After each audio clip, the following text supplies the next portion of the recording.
Nous avons décidé d'être le premier parc expo à énergie positive d'Europe, c'est-à-dire que nous allons refaire des halls avec une très bonne isolation, qu'il va y avoir également la pose de panneaux photovoltaïques, qu'il va y avoir aussi une très forte végétalisation de ce site, c'est-à-dire un parc expo qui va être en augmentation pour la capacité d'accueil. On va dépasser les 58 000 mètres carrés de surface commerciale. Il va y avoir un grand mile, en fait une grande agora qui va desservir les différents halls, qui va permettre vraiment un cheminement piétonné. On va permettre l'installation de commerces, de restaurants. Et puis il va y avoir un lien beaucoup plus fort entre l'aréna et le parc expo. Et il va y avoir également une mise en scène de l'entrée. Donc à travers cet investissement, derrière c'est bien entendu la création d'emplois. Nous avons la chance d'avoir une belle progression démographique.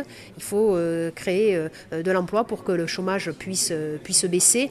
Et je rappelle que le secteur des foires, des salons, est en progression de près de 10% sur l'ensemble du territoire national. Et si la région n'avait pas investi dans ce site, nous allions avoir une offre qui allait être moins attractive, moins compétitive par rapport à d'autres sites français.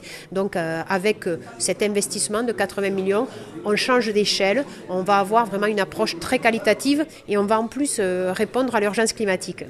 Oui, il y a urgence parce qu'il y a concurrence. Effectivement, ça aussi, c'est un peu, je pense, le rôle du groupe qu'on est en train de mettre au point.